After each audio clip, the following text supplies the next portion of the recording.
All right, here we go. I'm gonna get us started here. Hey guys, Jen Stone here. Welcome to the BaZi Gratitude Series number 5. Can you believe it? We're just rolling. Today I'm so super excited because we have a very special guest. Her name is Julie Espinoza, and she's totally brand new to the world of BaZi. But today we have a very important topic to talk about, which is on mental health. But before we dive deep into the meat of everything that we're gonna visit today, Julie, welcome to the series. And can you just give a little bit of insight as to what it is that you do and how did you get started? Absolutely. So I'm a practicing licensed professional counselor. I've been a counselor for almost 18 years now. It's been quite some time. And my private practice focuses mostly on adults, individuals, couples. I do work with some adolescents from time to time. That's kind of more with my practice that is designed for teaching tools on coping with high experiences of distress, sometimes even suicidality or self-harming behavior. And then my adult work is working mostly with relationship issues, mood issues, and grief and trauma. Wow. How did you get started on this? Like, what was there something that triggered you when you were younger that said, that's it, that's what I want to do? Well, when I was in college, I was doing work mostly with business and marketing, and did also a service learning workshop that we had to do as part of our undergrad. And I started working with St. Vincent de Paul, working with the homeless population and ministry to the incarcerated. And during that time frame, I lost someone very close to me to suicide. And it was these two, it's like fork in the road, right? I could go this business route and move into that sector in marketing, which was very much something that I loved doing. Or I could stay connected more to that heart-centered work that I was involved in at the time, which was the homeless population. And when that loss happened, it was just something that kind of shifted who I was as a person in a really big way. And I just said, you know, I need to be working direct care, serving people that are the vulnerable population. And so started working with them, and then moved into working with children and adolescents. And they were removed from their home, victims of sexual abuse, physical abuse, that sort of thing. And got connected with staff also there that were in a graduate program for counseling. And as they were kind of going through their curriculum, I thought, my goodness, this is something that I really need to be doing. And so just a year or two after college, moved into my undergrad, my graduate school. You know, when you were talking about just the vulnerable population, right? The population that maybe are a little bit helpless, that need extra care. When you were talking about that, I was getting a little bit of goosebumps because we need people like you. And I bet you have so much to share in terms of your experience and what you've seen, and just seeing the evolution of what goes on with mental health. So when you and I connected at first, we were just chit-chatting about mental health. And so for us lay people here, how would you describe what mental health is? And I was chuckling last time we talked because you said we're all mental at some point, similar to how we would experience physical ailments, right? That obviously can come up here depending on what is going on in our life, what's going on in our environment. So how would you describe mental health, and how does that really manifest in our day-to-day life? Sure. So we think about the mind-body connection. So there's physical health, there's mental health, there's emotional health. And essentially the way that we look at mental health is like physical health. It isn't this static thing that is, you have it or you don't. You're mentally healthy or you don't. It's something fluid. It's something that we have to take care of. Just like we have to take care of our bodies, we have to take care of our minds. And actually, our bodies inform our minds. So when you think about like the mind-body connection, a lot of times emotion starts in the body before our mind has even registered it. When we think about the mind, we often think about cognitions, we think about thoughts. And a lot of the mental work that we're doing with people in counseling and so forth is teaching them tools to regulate their body so that they can open up the mind space to access their own internal wisdom. Because we all have internal wisdom. associated with our experiences that we've endured across time. We have ancestral wisdom. We have kind of things that we're open and learning and expanding on a day-to-day basis.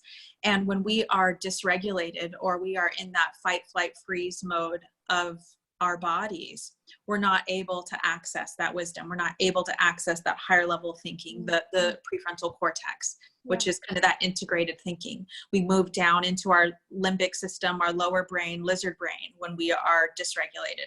And so teaching people kind of skills to kind of work with mental health and support an ever evolving mental health is also teaching them how to gain awareness of their body, the different sensations that are present with their emotions, understand the emotions, name the emotions, and then use, the mind to work with those emotions and either process them, release them, or find ways to cope with them. So mind-body connection, everything's all a part of itself.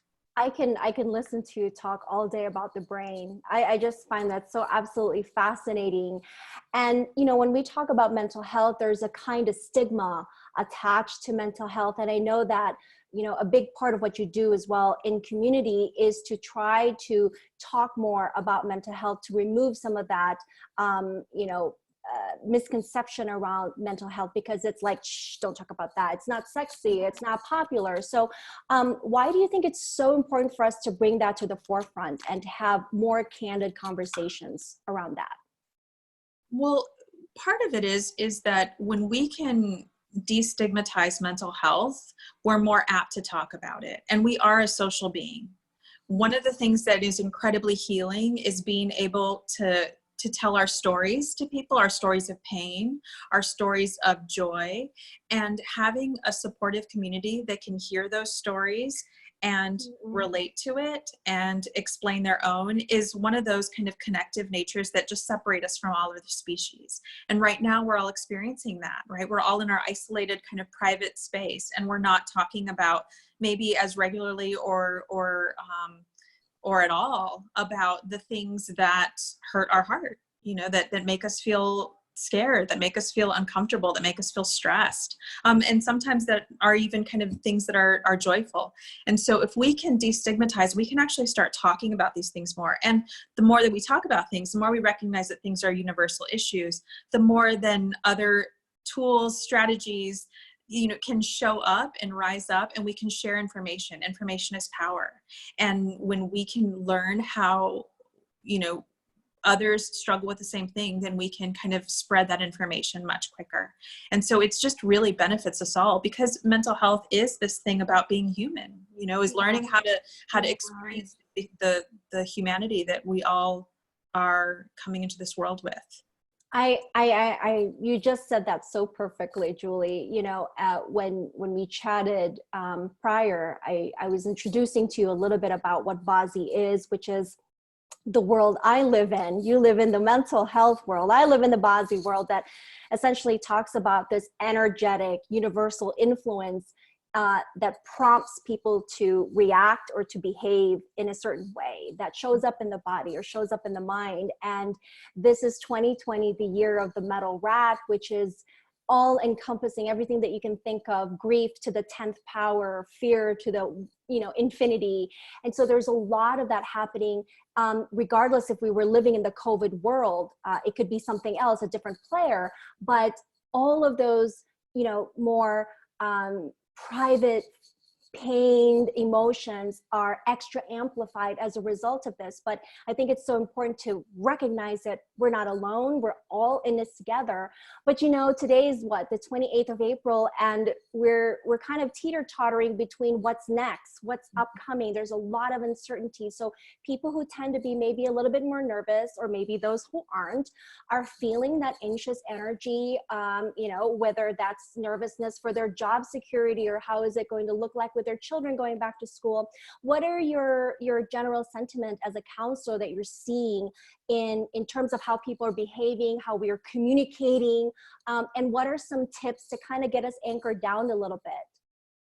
Well, that was what was so fascinating about our conversation when you told me about the metal rat and the grief and the fear and the loss. And I was explaining to you, that's really a lot of what my work is these days. Oh my I mean, God. I have recently created this online course on grief because I feel like collectively, one, we just aren't very good at talking about grief in general as a society. And we rush into fix when we feel helpless, and we mean well, we rush into fix, we rush into offer support or advice, or we try to relate. And sometimes the most helpful thing that we can do is just sit next to somebody and say, I'm here, and just listen. And, you know, that's where my profession often kind of gets a rap of just sort of saying, you know, how do you feel? Tell me how you feel. And that's all we do. But we actually, there's a skill to listening. There's a skill to listening and kind of hearing people out. And in our work right now, a lot of it is hearing the stories of uncertainty, hearing about the fear, hearing about all the loss that people are enduring, or the anticipatory grief. There's a lot of anticipatory grief about what you said, what's to come. You know, when I go back to work, is it going to be a completely different world? And grief that we can't necessarily see or name. You know, the world goes, you got into the world, everything looks normal, everything looks fine, but the streets are barren, you know, the stores are empty. And so there's a world out there that we feel like we've lost, but then we can see it and we access it, and we just don't really quite make that connection. So there's that anticipatory grief of what's it going to look like when this is all done. And so much of my work is around that. And as far as kind of the strategies that I'm giving clients right now, a lot of it goes back to regulating the body. So giving the body tools to release some of the stress, giving the body tools to breathe. You know, we want to kind of move into a more parasympathetic nervous system, which is the restful breath, the calm breath, so that we can access those higher levels of thinking. And so I teach breath work, I teach body releasing strategies. I'm helping people also process trauma through, I think I posted something recently, it was called like the butterfly hug or the butterfly tap. And that's a really fantastic strategy of using bilateral stimulation, so right brain, left brain, to integrate and to kind of anchor into a calm, safe, in control place. So those tools are really helpful right now, really effective, because then when you do that and you can regulate the body, then, you know, you can feel a little bit more safe, a little more in control, a little more calm. And then new levels, new awareness can show up for you about what to do next and how to be skillful in the That's moment. incredible, Julie. You know, I know that you're offering a class which starts on May 18th called Yep. Conscious Grieving. Can you tell us a little bit about that and how, you know, viewers, you know, what does it entail? How long is it, and how they can access it if they're interested? Yeah, so the grief course is going to be online, and I'm going to kind of give details about how to sign up for that shortly here. We're almost at May. May is Friday, right? It's crazy. But the course is going to be, it's like a companion to grief. So with grief, we have to learn how to live with it, especially when we lose someone via death, divorce, losing jobs, losing children. Like, these kinds of things aren't things that we can necessarily fix. And so it's a living with the pain and understanding how to live with the pain. So part of this is about naming the losses and honoring the losses as they are, and then generating kind of a process for how you're going to live with that. And some of it is, the work is designed to support you as the feelings that come up as you start talking these things out, naming these things, giving you the tools to cope with the distress that shows up in the moment, but then also giving tools of how to walk with your grief, live with your grief, hold it lightly, so that you can still move into kind of a joyful, peaceful way of living. Our grief houses our values. Our grief houses what we love. Our grief houses what matters to us. And so if we ward it off, we block it off, if we don't allow ourselves to name it and own it, then unfortunately on the other side of that, we lose out on all the joys and all the fruitful things about living and the meaning that is established in this lifetime. So we have to hold that grief close, but we have to learn how to do that. And then we also have to figure out, like, what is on the other side of this? Where do I want to put all of this love, all of this energy now, next? And so it's a companion to helping people explore that and, you know, uncover their own internal wisdom. This isn't about me giving advice. It's about people kind of tapping into their own self and trusting what shows up. Oh my goodness, I'm going to have to tune into that online course. It's like, where were you? Like 6 years ago when I lost my father. And you're right, it's something that it just becomes a part of you, but it never really truly goes away. And grief has so many faces. And it's something that I love how you explain it. It just becomes part of your values. A lot of your values and your joys are also attached to that. Julie, what's the best way to get a hold of you? If So people want to learn more about your services and all the fun tips that you share. Yeah. So my business is Psychotherapy Innovations. And so website is psychotherapyinnovations.com. And so my private practice information is all on that website, how to get a hold of me, how to work with me, that sort of thing. And then my social media, I'm primarily on Instagram and share a lot of the stories to Facebook, but it's Therapy with Julie. And it's Therapy with Julia on Facebook and Therapy with Julia on Instagram. And I give a lot of free information, tips, quotes, positive mental health messages designed to help support you in understanding what it means to be a human and understanding what it means to kind of cultivate a healthy way of being in this world. Oh my goodness, Julie, that's so awesome. I'm so grateful that I got to meet you through No Tribe. Yes, we're trying to promote more gratitude and shifting our perspective despite everything that's going on in our world. And so, like I said earlier, we're incredibly grateful for people like yourself that are here to support us in a whole different level. And thank you for being so honest and so candid about it, that it's okay, for people to just come to you raw and totally vulnerable. And obviously you do a lot of remote sessions over Zoom, Skype, that you're working with anybody across the United States. So they don't have to come to your office. Yeah, I mean, our whole industry has switched to telehealth right now. There are some licensing things as far as therapy goes. I have to provide therapy only to Arizona residents, but some states are being lax about that. So it just varies state to state. But yeah, everything is available virtually. And I'm so grateful for technology and for people like you who are connecting different industries and really kind of getting the word out. And I've just loved hearing about your work as well. It's so fascinating. It's so fascinating. Well, Julie, thank you so much for coming on and sharing a little bit about your work and your wisdom and in your experience. I feel like I want to have you more. I want, even just for myself personally, but there's just so much more insight that I know that you will continue to share. Again, that's Conscious Grieving for those that are interested in tuning in online. That starts May 18th. Go to psychotherapyinnovations.com to get connected with Julia Espinoza. Thank you so much, girl. Just so great to see you and talk with you. I can't wait to actually give you a hug. Yay! It's real life, yeah. Well, thank you. Take good care of yourself, and thank you everybody for tuning in. See you on Thursday. Bye. Bye-bye.